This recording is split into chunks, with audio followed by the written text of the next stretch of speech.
Linda Page has been the mayor of the town of Mount Pleasant for 4 years now. And come Tuesday, she's asking residents of the town of Mount Pleasant to give her another chance. In this edition of Quintin's Close-Ups, I sit down with the mayor one last time, one-on-one. And be sure to download the free Quintin's Close-Ups app in your Apple or Google Play stores. Well, Mayor Page, it is so good to see you. Always a pleasure, Quintin. I appreciate this. And, here we sit in Town Hall, Mount Pleasant Town Hall. It's probably 6 days out before the election. 5 or 6 days out. Seems like it should be tomorrow, though, to tell you the truth. Wow. Who is Linda Page now as a candidate and mayor? Well, the candidate and the mayor are the same two people. We're working hard to still get the positive message out about how wonderful this town is and all the great work we've done in the last 8 years of public service, and how great the staff is, and just telling the stories about this town, this community that I call home. You talk about home when you talk about the stories. There's so much negativity in the campaigns recently. What is your secret to staying afloat in your mind? Well, I'm lucky to have been born an optimist, so I'm a positive person. I always try to see the bright side of anything, and campaigns are tiring, and it's easy to get your feelings hurt. People have said pretty ugly things, and I had a woman call me last night at 9:30 at night because I'm always giving people my cell phone. Right. And she wasn't pleasant, and that's fine. Social media is atrocious, and people ask me how I deal with all that. To be honest with you, I don't read a lot of it. So I have a full-time job. It's a full-time job being the mayor of the town of Mount Pleasant. I had about a 13-hour day yesterday. Wow. And, I enjoy my time that's down from the campaign and family, and life is good for Linda Page. Let me take you back to October 28, 2013, 4 years ago. And this was actually written in charlestondaily.com. It says this quote, "Linda Page wants to be the new voice of Mount Pleasant. As a successful businesswoman, mother, and councilwoman, her preparation, that is, for the next step in her political journey is finalized. She's ready to embark on a new stage in public service and lead the town forward into the future so that the current and future generations have a town to be proud of." In these past 4 years, how has your voice resonated with voters and residents? Well, there's a group that 2 years ago got elected that are fueled by a faction of people. It's a big Facebook thing, and they've made a lot of people angry. But I know that the business owners and the people who supported me originally still support me. I'm a pro-business mayor. Right. We're going to have some growth. We need it to be positive. I welcome Home Depot because I need all types of jobs in the town of Mount Pleasant. Sure. Other than what I've heard some others say. So I think my voice resonates very well. I think there are people that are angry with decisions. I think people have wrongfully blamed me for many of those decisions. I laugh all the time about Indigo Square, the apartment complex. Right. We actually reduced density in there instead of increased density. That's been zoned multifamily since 2004, which was 5 years before I got on council. Right. Even, and certainly a long time before I got to be the mayor. That developer conceded with the neighbors, and they mixed it, so it is now multifamily plus commercial, which is what those neighborhoods wanted. So I think if the town of Mount Pleasant citizens all knew the truth about what I've done in the last 4 years, it might even resonate a little better with them. So what is the truth in your mind? Well, the truth is, I ran for council because of the growth and things I didn't like on Goldman Boulevard. Right. And I was actually the negative voice for the changes, but I'm a little bit different. When you have a council, Quintin, I think what makes a good council is people who have differing opinions. Right. You know, I certainly don't have a slate of candidates that I'm recommending, and I hate that the organization on Facebook has a slate of candidates, because here's what the challenge is. If everybody already has the same thoughts when you go into it, if we're all of like mind, you know, then we're only going to work on the issues or the agenda items that are important to us.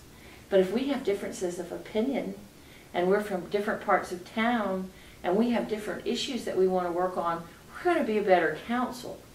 So I don't know. I think the truth of it is that I'm a mayor for the whole town, and I'm not. I don't represent anyone specially. You know, I support businesses, but I support citizens. I don't listen to special interest groups, and I'm gonna do the bidding for the whole town, not just one area. So I think the truth is I'm a good mayor, and I make decisions with integrity, and I want to continue to do that. That's interesting, because, you know, when I talk to most of all of the candidates except for Gary and Kathy Landing, everyone keeps talking about North Mount Pleasant, and everyone's saying, hey, we all want Mount Pleasant. When you think of the future of North Mount Pleasant, what sticks out to you? Oh, well, the reason that I need to be the mayor. You know, we have important issues in Mount Pleasant, and when you talk about North Mount Pleasant, I mean, I prefer to talk about just Mount Pleasant, okay, but I understand your language. Really north of the Isle of Palms connector is where we have seen the huge residential growth. And, you know, you hear all about so much growth, no infrastructure, overcrowded schools. Well, the reality is all of that is funded and under design. Highway 41 is coming. But you need to elect a mayor in the town of Mount Pleasant that has relationships with the county leaders and the state leaders, because if we have to wait as long as they're saying, then that's really not appropriate. And I'm the one that has all those relationships. Right. I've been here for 8 years. Sure. So if they want to get it done sooner, I'm their pick. So we talk so much about Shem Creek, Right. Shem Creek, Shem Creek. And we have more parks down here, and we have more facilities down here. That's not fair. The residents are up there now. The moms that are driving their kids to soccer practice in a field on this part of town, they deserve to have the fields in Carolina Park sooner than later. And they deserve not to have to sit in traffic. So the focus hasn't been there. Part of it is the single member district issue, part of it is where representatives are from, and part of it is the very vocal group on Facebook who tends to only want to talk about one issue. Speaking of which, let me talk to you about some developing news. Shem Creek Development versus the town of Mount Pleasant. According to them, the town hasn't basically held up its end of the bargain in regards to renting public spaces in the parking garage, and you guys are actually, I guess, supposed to pay the developer $185,000 each year for 15 years. You told a local television station this quote, there were a lot of things that changed during that time, but I look forward to this one because I think we might finally hear the true story of the Shem Creek parking garage. So what has the story been like so far? Well, I am the mayor, and we do have pending litigation, so I'm probably going to limit my comments. Right. But yeah, here's the great story. So we got a lot of really fantastic restaurants that line Shem Creek, and they're all my favorites. Big Reeves. Just, I mean, oh my gosh, you know. So, and Nico's just had their soft opening. Right. I think they're opening tomorrow night. Right. And Saltwater Cowboys is coming, and of course everybody loves Reds and Harbee's and Tavern to Table, and then you go to the other side and you got Vickery's and Muddy's downstairs, and of course Water's Edge. So you've got kayakers and paddle boarders and charter boat fishermen, and that creek is just alive with energy and vibrancy, and you know they needed parking. And someone wanted to develop that property, and they had a great idea to do offices and parking, and it worked out beautifully, and the businesses are thriving there, and the office space is all full, and the parking garage is full. I parked there for the Nico soft opening, and I have parked there often. So the true story is that those restaurants contribute a lot of money to the town. 30% of our budget comes from businesses. And then they're also charged with getting accommodations tax dollars collected. So the $185,000 that we were going to give them was purely accommodations tax dollars. So we are charged through state statute with using those accommodation tax dollars to help local businesses, particularly the ones that collect them. So I think the truth of the story is it's a great symbiotic relationship, a partnership with the town and the businesses, a partnership with the office and the parking, because the vision was the offices will use the parking spaces during the day, and then at 5 o'clock the office workers leave, and then the town has access to the parking spaces to support all of those vibrant restaurants. And of course now across the street you've got Shelter, you've got Angie down at Shem Creek Bar and Grill. We have a new another new restaurant coming in next to Shem Creek Bar and Grill. So, you know, Quintin, I mean, we're going to need more parking if those businesses are going to continue to thrive. So the truth of it is nothing underhanded, no encroachment into any zone. You know, there was nothing done in the dark of night. I think it was a good decision for the town, and it was certainly a great decision for the businesses that line Shem Creek. And I know that, let me talk to you more about town issues, because this was a recent headline in the Post and Courier newspaper. Mount Pleasant mayoral candidate Linda Page, town issues are all fixable. Where do we begin? Well, we've been working on them. You know, the first thing I think we have to do is create some more civility on our council. 2 years ago, there were 4 gentlemen elected, and they kind of came in, you know, with hard hats on, and that's fine, and I certainly appreciate the energy and vibrancy that a new council member would bring. But, you know, we've been fighting for 2 years about issues that, you know, are still not solved. No solutions have been brought to the table there. It's time for us to really have crucial conversations and quit pulling up our sleeves. We're a committee form of government, so it was funny when Mayor Swales was here. We, you know, we would get all of our work done in committee and have great long committee meetings, and everyone would chime in and have the conversations that we needed to do to move the town forward. And then our council meetings kind of became, you know, they were when we passed the ordinances, and they typically lasted, you know, 45 minutes to an hour. Oh, wow. And now we have council meetings that last 4 hours, 5 hours, and you know, the saddest part for me is that there are residents who are mad and angry, and sometimes I think it's because of misinformation. You know, we've been accused of not being transparent, and that's kind of a slight to me because I've worked so hard with the town to create a website that I think is one of the most open and transparent in the state. And you're all over social media putting that information out there. We really do. So, you know, I don't know. They're all fixable. The conversation has to be had with the community. We had a great meeting last night in Whitehall Terrace. Right. I don't know if you know. Do you know where Whitehall is? Yes. Yeah. Absolutely. So they had their community meeting, and we were up there talking to them. And there's a great new group in town called the African American Settlement Historical Commission.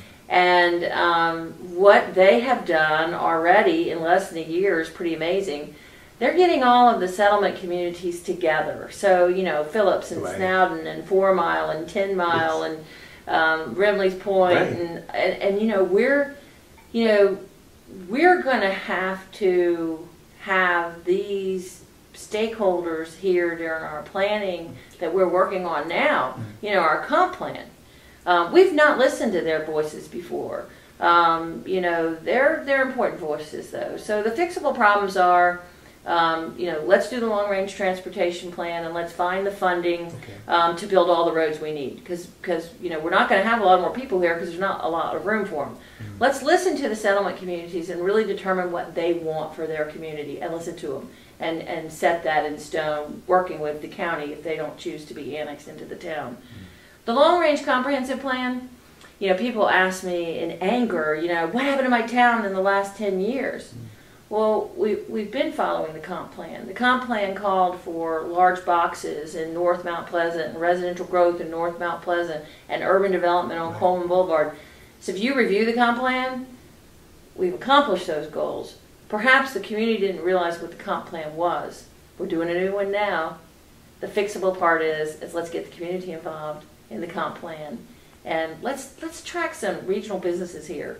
I welcome Home Depot because a job is a job, and there are a lot of people that want those jobs, and we need to balance it with some high-paying IT jobs and other jobs. So you know they're all fixable. It's all good. And you know, obviously, when it comes to jobs, people are looking sometimes for public transportation. What is the future of public transportation here in Mount Pleasant in your mind? Well, I think you know about my involvement with CARTA. You know, been over there for 7 years now, and love the CARTA board and love the service there. And you know, we've made hard decisions in those last 7 years with funding and route cuts, and Mount Pleasant has lost service, and that's really not acceptable. And we have service in Mount Pleasant. Sometimes people don't even know we have public service here, public transportation here, and some of it's really good public transportation, but it needs to be better. We are working right now on a hospitality route. So most of the restaurants, unfortunately, you can't afford to live in the town of Mount Pleasant if you don't make a certain wage. You know, we have that affordable housing crisis here. Oh, yeah. So we need a route that gets people to those jobs. And those are kind of shift jobs, you know, so we don't need a commuter route that works every hour. We need people who need to get there at 7 o'clock in the morning or 10 o'clock in the morning and leave at 5 o'clock in the afternoon or 7 o'clock in the afternoon. So we're working with all the hotels and restaurants through a survey to see when their workers need to be there. So we're improving it every day here in Mount Pleasant. And you touched on it a little bit, but talk to me more about workforce housing and affordable housing. What is the state of that in your mind? Well, it's a regional issue, and we have a task force right now that is working in-house, and some citizens, and we have an employee here at the town that is leading those citizens. And we're looking at best practices everywhere. You know, I think a lot of it is planning issues. You know, if you're building single-family homes on residential lots, or you're building apartments that aren't affordable, you're not helping the problem. If you could look at, I hear a lot about tiny houses. Right. You know, I hear a lot about very progressive ideas to move towns forward, so that people can, a lot of people don't want a big suburban yard or a big apartment. I met a reporter yesterday who lives in the boulevard in 400 square feet. Oh, wow. And she loves it.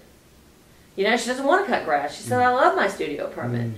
So I think we have to look at the types of housing that we offer, because not everybody wants the same thing. And when you talk about housing, you got to talk about flooding. Mm-hmm. How are you guys going to attack that? Well, you know, we're doing a study for the old village right now, and that's going to require probably about $25 million to fund. And that's certainly challenging. But a more important issue than the funding is the disruption. You know, people don't like when they want road projects, but when you do a road project, they don't like the disruption that a road project causes. Boy, you talk about a big disruption. Drainage is huge. We tear up roads to put in infrastructure and pipes, drainage basins. You know, we'll have to probably purchase properties or look at where we can have open retention and ponds. We're doing $10.5 million in Snee Farm. So we're putting our money where our mouth is as far as drainage. We're doing a lot. With sea level rise, I think we're going to have to look at homes that are flooded over and over and over again. You know, they may need to be raised. I mean, you know, there are just a few that get flooded continually. Sure. We need to do the most for the people who are affected the most. And then as a community, you know, The critical line is changing Right. for beachfront property. Oh, yeah. We have marshfront property. Right. People who live along Shem Creek Right. are right now with critical line changes. Maybe they will never get to build their house back if there was a major flood. These are coastal issues that we need to continue. We've been working on them, and we're going to continue to work on them. That's good to hear. And just to be fair, I did invite Will Haynie for an interview. He declined my invitation, but I thank you for your time today. Oh, Quintin, you know, I'm always thrilled to sit and chat with you. Love this town, love talking about it. Well, we appreciate it. Thank you for your service. All right, appreciate it. Thank you. All right, Quintin. Thank you.